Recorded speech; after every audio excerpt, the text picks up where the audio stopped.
সন্ধ্যাবেলা কিছু খেতে মনে চায় কিন্তু বানানোর আলসি আর প্রত্যেকদিন খাওয়া হয় না। তো আজকে কি বানালাম তো চলো এটাই শেয়ার করি আপনাদের সাথে।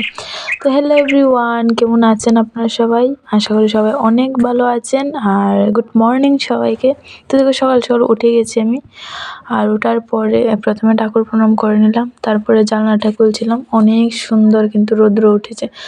তো তারপরে চলে গেলাম বিছানাটা গুছানোর জন্য, কারণ এটা তো প্রত্যেকটা মেয়ের কাজ থাকে। তো আমি কি বলবো আমি বুঝতে পারছি না এত বড় ভিডিওতে, তো আমি ফার্স্ট টাইম ভয়েস দিচ্ছি।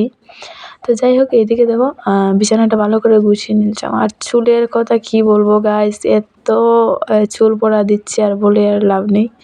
তো যাই হোক দেখো, ব্রাশ টাশ করে নিলাম আর আমি বাইরের দিকে দেখছিলাম অনেকটা রৌদ্র উঠেছে। তো তারপর মুখটা ধুয়ে আমি একটু ক্রিম লাগিয়ে নিয়েছিলাম, তারপর একটু গরম জল খেয়ে নিলাম, কারণ সকালবেলা একটু জল খাওয়া ভালো। তো তারপর বসায় দিয়েছি হলো চা।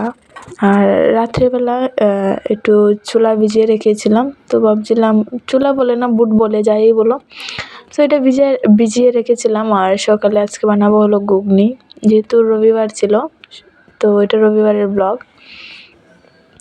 তো আমি এদিকে দেখো চাটা মোটামুটি হয়েই যাচ্ছে। তো আর এইদিকে বুটটাকে আমি ভালো করে ধুয়ে নিলাম, ভালো করে ধুতে হবে কারণ রাত্রে ভিজিয়ে রেখেছি, তো একটা কীরকম একটা অন্যরকম স্মেল হয়ে যায়। তো যাই হোক, আমি এটাকে ভালো করে 5-6 বার ধুয়ে নিচ্ছিলাম আর আমি চাটা খেয়ে নিয়েছি। তারপর একটা আলু কেটে ছোলাটার সাথে বুটটার সাথে আমি সিটি মেরে নিলাম। তো তারপর দেখো মোটামুটি হয়ে গেছে, ভালো করেই সিদ্ধ হয়ে গেছে। আর কিছুটা আলু কেটে আমি রেখে দিয়েছিলাম। তারপর দেখো আমি বানিয়ে নিলাম হলো ঘুগনি, আর বানাবো হলো লুচি। আর প্রত্যেক দিন এসব বানানো হয় না, কোনো সময় মানে মনে হয়েছে খাওয়ার জন্য, তো মাঝে মধ্যে আর কি। তো লুচিগুলো বানিয়ে নিচ্ছিলাম আর মোটামুটি ফুলেছে লুচিগুলো, দেখতেও কিন্তু অনেক সুন্দর হয়েছে। তো খেয়ে দেখি কেমন হয়। তো তারপরে দেখো খাওয়া দাওয়া হয়ে যাওয়ার পর তারপর চলে গেলাম একদম রান্নার ঘরে রান্না করার জন্য। তো আজকে সিম্পল একটা দুপুরের খাবার বানাবো, কিন্তু অনেকটা মজার। তো আজকে বানালাম হলো চিতল মাছের পুর।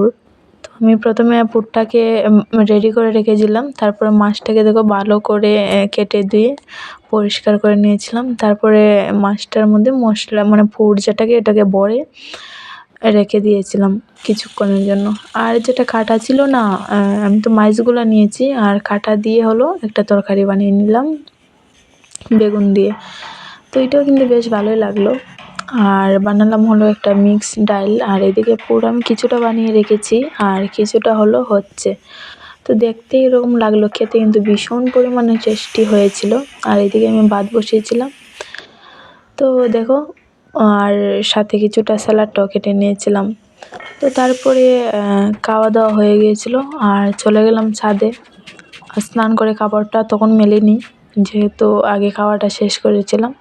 তো তারপরে দেখো এগুলো সব আমাদের কাপড়, কালকে অনেকগুলো কাপড় ধোয়া হয়েছিল মেশিনে, তো এগুলো মেলে দিয়ে গিয়েছিল কালকে, তো আজকে ভাবলাম নিয়ে নিই।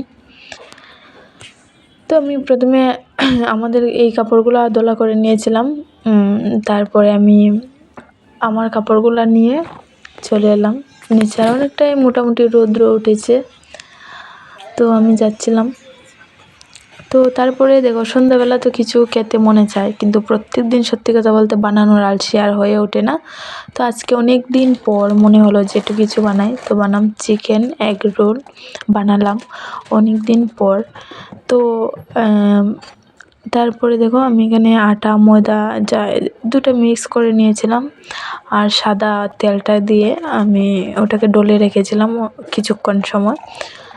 তো একটু গরম পানি দিয়ে এটাকে মাখছিলাম, কারণ নরম হয় একটু। তো যাই হোক, আমি কি বলছি কি না বলছি সত্যি আমি জানি না। তো আমার বড় ব্লগগুলোতেও একটু সাপোর্ট করো আমাকে তোমরা প্লিজ, আর সবাই একটু সাপোর্ট করো যাতে আমি একটু এগিয়ে যেতে পারি। চেষ্টা করব আরও ভালো ভালো ভালো ভালো ভিডিও দেওয়ার জন্য। তো যাই হোক দেখো, এদিকে আমি শসাগুলো কেটে নিয়েছিলাম আর এইদিকে চিকেনটাকে ভেজে আর পেঁয়াজ দিয়ে টমেটো দিয়ে একটা মশলা বানিয়ে নিলাম। তারপর কিছু মশলা দিয়ে তো রুটি আমি মোটামুটি বানাতে পারি, মানে গোল হয় মোটামুটি। তো আমি দেখো এগ রোলের জন্য এখানে রুটিটাও বানিয়ে নিলাম। আর ওই যে বললাম মোটামুটি কিন্তু গোল হয়েছে আমার রুটি। আর এগ রোলটা খেতে কিন্তু ভীষণ মজা হয়েছিল, দেখতেই পারছো, দেখতেও কিন্তু অনেকটা লোভনীয় লাগছিল আর খেতেও কিন্তু ভীষণ মজা লেগেছিলো। তো গাইস কেমন লাগলো ভিডিওটা অবশ্যই কমেন্ট করে জানিও। আর ভালো যদি লাগে থাকে তাহলে আমার চ্যানেলটাকে সাবস্ক্রাইব করে আমার পাশে থেকো। তোমরা আমার পাশে থাকলে আমিও